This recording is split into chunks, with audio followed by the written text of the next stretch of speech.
Johan est éducateur spécialisé.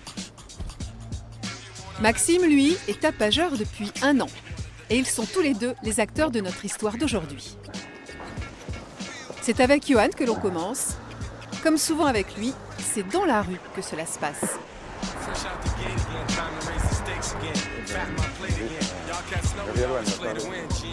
L'objectif, c'est d'aller à l'encontre des personnes qui sont en rue, qui pratiquent la manche ou qui occupent l'espace public.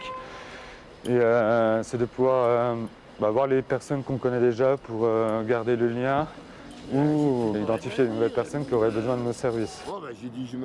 Johan et son collègue Christophe appellent cela la maraude. Un rituel chaque semaine pour rencontrer ceux dont, disent-ils, le système ne veut pas. On demande aux personnes de s'adapter. Moi, j'ai un peu envie de changer le coche. À un moment, non, c'est à vous, c'est au système, à l'État aussi, aux politiques, de se rendre compte qu'il y a un fonctionnement qu'il faut respecter aussi, quoi. Et il ne faut pas en laisser sur le bord de la route, quoi, c'est clair. Tapage, c'est justement pour Johan une façon d'adapter le système aux exclus. Ceux qui le souhaitent peuvent travailler quelques heures par semaine pour de la peinture, de l'entretien de locaux ou d'espaces verts, contre une paye versée dans la foulée.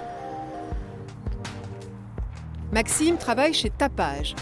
C'est comme on dit un tapageur. Il a vécu dans la rue, aujourd'hui il habite chez sa mère, mais c'est dehors que nous l'avons rencontré.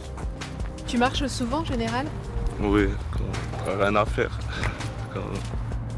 Pour évacuer le problème, on va dire. Quand il ne marche pas, Maxime s'occupe de sa mère et de ses neveux qu'il emmène à l'école ou au parc. Depuis Tapage, il pense aussi un peu à lui. Tapage, ça fait pas longtemps que c'est en route, mais c'est bien. Franchement, ça ouvre des portes, je pense. Puisqu'il te permet d'y aller tranquille, reprendre un travail. Ceux qui veulent, travailler doucement, et si ça te permet de reprendre un rythme, je pense. Voilà. Moi, je demande pas beaucoup, juste arrêter toutes ces conneries de drogue, la vérité, puis avoir une petite vie tranquille. Je demande pas le ciel, comme on dit, juste avoir un appartement, une famille, et puis basta. Le rêve paraît lointain, pourtant Maxime a déjà fait beaucoup de progrès. Tapage n'apporte pas que du travail. Ça va ?